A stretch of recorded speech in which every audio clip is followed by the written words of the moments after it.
Have you ever wondered how long you can ignore the truth before it forces you to look?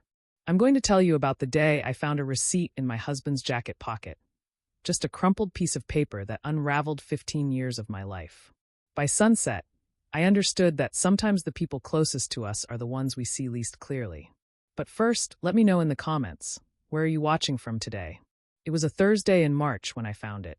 Not dramatic, not cinematic. Just me, doing laundry in our townhouse in Portland, checking pockets before throwing David's work jacket into the wash. My fingers touched paper, and I pulled out a receipt from a jewelry store in Seattle. The date caught my eye first. Last Tuesday. The Tuesday he'd told me he was visiting suppliers in Eugene. The item description made my stomach drop. Women's bracelet, white gold, sapphire accent, $3,200. I stood there in the laundry room, holding that small slip of paper while the washing machine from the unit next door thumped through the wall. Outside, rain tapped against the window. March in Portland, always raining, always gray, always the same. I didn't own a sapphire bracelet.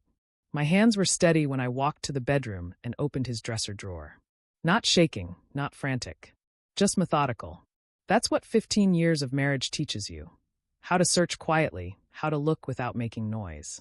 In the back of his sock drawer, wrapped in tissue paper, I found a velvet box. Empty. I sat on the edge of our bed, my side, the one facing the window where morning light came in too bright on weekends. The box sat open in my palm, lined with cream satin, holding nothing but the indent where something precious had been. David came home at 6:47. I know because I'd been watching the clock since 4, each minute stretching longer than the one before. I heard his keys in the door, his briefcase hitting the floor in the entryway, his footsteps on the hardwood we'd refinished together 3 summers ago. "Sarah," he called out, voice bright and easy. "You home?" I was sitting at the kitchen table. The receipt laid flat in front of me, smoothed out, impossible to ignore. He walked in smiling, tie loosened, ready to kiss my forehead like he did every evening. Then he saw it. The smile didn't fade all at once. It flickered first, like a candle in wind, trying to hold on before giving up. "That's not," he started. "Don't," I said. My voice sounded calmer than I felt. "Just don't." He pulled out the chair across from me. Not the one next to me. That told me everything. "It's complicated," he said.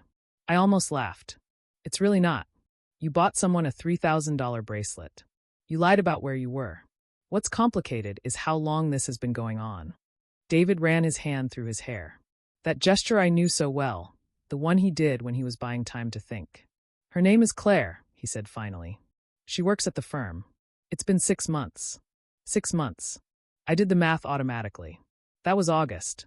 Right after our anniversary dinner at that Italian place downtown where he'd held my hand across the table and told me I was his best friend. "The bracelet," I said. "Where is it?" "I gave it to her yesterday. It was her birthday." Her birthday. He'd remembered her birthday. Meanwhile, for my birthday in January, he'd given me a gift card to Nordstrom and apologized for being too busy to plan anything special. I stood up and walked to the sink. Poured myself a glass of water I didn't want, just to have something to do with my hands. The kitchen window looked out onto our small backyard. The cherry tree we'd planted 5 years ago was starting to bloom, pink petals pushing through despite the cold. "Are you in love with her?" I asked, still facing the window. The pause told me before his words did. "I don't know," he said. "Maybe." "Sarah, you have to understand." "I don't have to understand anything." I turned around. "What I understand is that you've been lying to me for half a year. Coming home to me, sleeping next to me, making plans with me, all while giving pieces of yourself to someone else." He looked down at his hands. "We've been drifting for years. You know that." "No," I said. "You've been drifting. I've been here. Right here. Exactly where I've always been." "That's the problem," he said, and there was something almost cruel in his tone. "You're always exactly where you've always been. Same routines, same conversations, same life. Claire, she's new," I finished for him. "She's exciting. She doesn't know yet that you leave your socks on the bathroom floor, or that you get irritable when you're hungry. She hasn't seen you sick or scared or boring. She gets the version of you that tries." He didn't argue. That's how I knew it was true. I set the glass down on the counter, carefully, like it might shatter if I wasn't gentle. "I want you to leave. Sarah. Tonight. Pack a bag. Go to Claire's or a hotel. I don't care which. But you need to leave." We should talk about this. We've been married 15 years. Exactly, I said. 15 years. And you threw them away for 6 months of something shiny. So yes, we're done talking. Leave. He stood there for a moment, mouth open like he wanted to argue. But something in my face must have told him not to. He walked past me, careful not to touch me, and went upstairs. I listened to him moving around above me. Drawers opening and closing. The closet door. The sound of a zipper. All the small sounds of someone packing to leave. 20 minutes later, he came down with a duffel bag and his laptop case. He stopped in the doorway of the kitchen. I'm sorry, he said. I didn't look at him. I kept my eyes on that cherry tree, on those pink petals that bloomed every year, no matter what was falling apart inside these walls. You're not sorry you did it, I said. You're sorry you got caught. There's a difference. The front door opened and closed. His car started in the driveway. Then silence. I stood there as the room grew darker, as the kitchen filled with shadows. I didn't cry. Not yet. I just felt the weight of all those years settling onto my shoulders. All those mornings and dinners and ordinary moments that I'd thought were building something, but were apparently just passing time. I didn't sleep. I lay in our bed, my bed now, staring at the ceiling, listening to the house creak and settle. Every sound felt louder without him there. Or maybe I was just paying attention differently. At dawn, I got up and made coffee. His mug was still in the cabinet, the one I'd given him with "World's Okayest Husband" printed on it. I'd thought it was funny when I bought it. Now it felt like prophecy. I called in sick to work. I taught 4th grade at a school across town, and there was no way I could stand in front of 29 children and pretend everything was fine. Instead, I did what any rational person does when their marriage explodes. I opened my laptop and started looking. Bank statements first. I was the one who handled our finances, always had been. David earned more, but I was the organized one, the one who paid bills and tracked spending and made sure we stayed on budget. I found the credit card statement from February. Another jewelry purchase, this one in January. A necklace, $1,800. That would have been around the time I got my gift card. I kept scrolling. Dinner reservations at restaurants we'd never been to. Hotel charges in Seattle. Flowers, God, so many flower deliveries to an address I didn't recognize. My phone buzzed. A text from my sister, Jessica. Hey, lunch today? Haven't seen you in forever. I stared at it. Jessica lived in Vancouver, just across the river. We'd been close once, before life got busy, before I got wrapped up in David's career and David's friends and David's idea of what our life should look like. Yes, I typed back. I need to talk. We met at a small cafe near the waterfront. Jessica took one look at my face and knew. What did he do? She asked. I told her everything. The receipt, the bracelet, Claire, the 6 months of lies. I told her about the bank statements, about how much money he'd spent on someone who wasn't me. Jessica didn't interrupt. She just listened, her jaw getting tighter with each detail. When I finished, she reached across the table and took my hand. What are you going to do? She asked. I don't know, I said. And then quieter. I don't even know who I am without him. We've been together since I was 26. I built my whole life around us. Then maybe, Jessica said gently, it's time to build it around you. That conversation with Jessica changed something. Not immediately, not like flipping a switch, but slowly, like dawn coming to a dark room. I spent the weekend alone in the house, moving through rooms that felt different now. Smaller somehow, or maybe just more honest. The photos on the walls looked staged. Our wedding day, vacations in California, Christmas mornings with forced smiles. I'd been so busy arranging the perfect life that I hadn't noticed it wasn't real. Monday morning, I called a divorce attorney. Her name was Patricia Chun, and she came recommended by a teacher at my school who'd gone through her own divorce 2 years earlier. First consultation is free, Patricia said when I explained why I was calling. Can you come in this afternoon? Her office was in a brick building downtown, 3rd floor, with windows that looked out over the Willamette River. She was younger than I expected, maybe 40, with sharp eyes and a handshake that meant business. Tell me everything, she said once I sat down. I did. The affair, the money he'd spent, the fact that our house was in both our names, but I'd put down the entire down payment from my inheritance when my father died. David had contributed to the mortgage, sure, but that initial $60,000 had been mine alone. Patricia took notes without expression, nodding occasionally. When I finished, she looked up. Oregon is an equitable distribution state, she said. That means marital property gets divided fairly, not necessarily 50-50. The fact that you used separate funds for the down payment matters. The fact that he spent marital money on an affair matters too. What does that mean for me? I asked. It means you have leverage, she said. It means you don't have to be nice about this. Something in my chest loosened when she said that. Permission to be angry. Permission to fight back. I want the house, I said. And I want him to pay for what he did. Patricia smiled. Not warm exactly, but knowing. Then let's get started. That night, David called. I let it ring 4 times before answering. We need to talk about logistics, he said. No hello, no how are you holding up. Talk to my attorney, I replied. Sarah, come on. We can work this out between us like adults. Adults don't cheat on their wives and then complain about consequences, I said. You'll be hearing from Patricia Chin. Her contact information is in the email I'm sending you now. I hung up before he could respond. The next weeks blurred together. Patricia filed for divorce. David got served at his office. I made sure of that. Let Claire and all his colleagues see exactly what kind of man he was. He texted me after. Did you really need to humiliate me like that? I didn't respond, but I did screenshot it and send it to Patricia. Evidence of his priorities, she said. He's more worried about embarrassment than about you. While the legal process ground forward, I started making changes. Small ones at first. I painted the bedroom. Not the soft gray David had insisted on. Something about resale value. I painted it deep teal, rich and bold. A color that made me feel like I was underwater in the best way. I bought new sheets. White and crisp and expensive, the kind David would have said were impractical. I slept in them that first night and felt like I was sleeping in a cloud. I cut my hair. Shoulder length to a bob that ended just below my ears. The hairdresser asked twice if I was sure. I was. Jessica came over one Saturday with wine and takeout. We sat on my living room floor. Our living room floor, I corrected myself mentally, and she told me about her own divorce 5 years ago. You know what the worst part was? She said. Realizing how much of myself I'd erased trying to keep him happy. How many little compromises that didn't feel like compromises at the time. Like what? I asked. Like not going back to school because he thought my job was fine as it was. Like skipping girls' nights because he didn't like being alone. Like watching his shows, eating at his restaurants, living his life with him instead of building one together.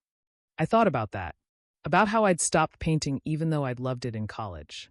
About how I'd dropped out of book club because David found my friends boring. About how many times I'd said it's fine when it wasn't fine at all. I don't want to be that person anymore, I said. Then don't be, Jessica replied. You get to decide who you are now. That's the gift in all this mess. In May, 2 months after David left, Patricia called me into her office. He's made an offer, she said, sliding a paper across her desk. I read it. He wanted to split the house equity 50-50, wanted to keep his retirement account intact, wanted to walk away with half of everything despite being the one who'd broken every promise we'd made. What do you think? I asked. Patricia leaned back in her chair. I think he's hoping you'll be reasonable. That you'll want this over with quickly and quietly. That you'll take the easy way out because that's what you've always done. She wasn't wrong. I'd spent 15 years being reasonable, being understanding, being the one who bent so he didn't have to break. What should I do? I asked. That depends, she said. Do you want fair or do you want easy? I looked down at the paper. His handwriting on the signature line, confident and careless. I thought about the bracelet, the lies, the way he'd looked at me in our kitchen and blamed me for his choices. I want fair, I said. Patricia smiled. Good. Then let's counteroffer. We pushed back hard. I wanted 70% of the house equity based on my down payment and his affair. I wanted him to cover my legal fees. I wanted documentation that he'd used marital funds for his relationship with Claire, and I wanted reimbursement. His attorney called it vindictive. Patricia called it justice. He made choices, she told them in mediation. Expensive choices. Now he gets to pay for them. David sat across the table from me during that session, looking tired and smaller than I remembered. Claire wasn't there. I wondered if she knew what she'd won. A man who abandoned 15 years the moment something shinier came along. This is ridiculous, Sarah, he said directly to me, ignoring the attorneys. We built that house together. No, I said quietly. I built that house. You just lived in it. His face reddened, but he didn't argue. He couldn't, because we both knew it was true. The divorce was finalized on a Tuesday in August. 5 months from the day I found that receipt to the day a judge signed papers that legally ended what had emotionally ended long before. I got the house. Not 70%. We settled at 65 after weeks of back and forth. He paid my legal fees. He reimbursed half of what he'd spent on Claire from our joint account. It wasn't everything I'd asked for, but it was enough. Enough to feel like I hadn't just rolled over and accepted whatever he offered. Patricia shook my hand on the courthouse steps. "You did good," she said. "A lot of people would have taken the first offer just to make it stop hurting." "It still hurts," I admitted. "Of course it does," she said. "But now you own that hurt. It's not controlling you anymore." I drove home alone, past the coffee shop where David and I used to meet on Sunday mornings, past the park where we'd walked our neighbor's dog before deciding we weren't ready for that kind of commitment. Funny how he'd been so careful about a dog, but so careless with a marriage. The house felt different when I walked in. Mine now fully and completely. No shared equity, no his and hers, just mine. I stood in the entryway and listened to the silence. It didn't feel lonely. It felt clean. September came with cooler air and the start of a new school year. My fourth graders were energetic and loud, and exactly what I needed. They asked questions with no agenda, laughed without holding back, cried when they were hurt, and moved on when they felt better. There was something healing in their honesty. One afternoon, a girl named Maya stayed after class.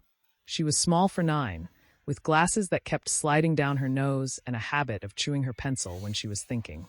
"Ms. Anderson?" she said, hovering by my desk. "Are you okay?" I looked up from the papers I was grading. "What makes you ask that, sweetheart?" "You seem different," she said. "Not bad different. Just different." I thought about that, about how children see things adults work hard to hide. "I am different," I said. "Sometimes life changes us. Sometimes that's scary, but sometimes it's exactly what we needed."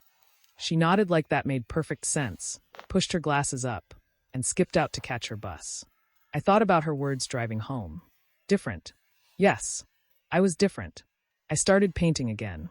I set up an easel in the spare bedroom, the room that was supposed to be for children we'd never had, that David had used for storage. I painted abstracts, mostly colors and shapes that didn't need to represent anything, but how I felt. Some were angry, all reds and blacks and sharp edges. Some were softer, blues and purples bleeding into each other like bruises healing. Jessica came over one Friday night and stood in front of my latest piece. A canvas covered in layers of teal and gold, messy and beautiful and completely unplanned. "I love it," she said. "It's not very good," I replied. "It's not supposed to be good," she said. "It's supposed to be yours."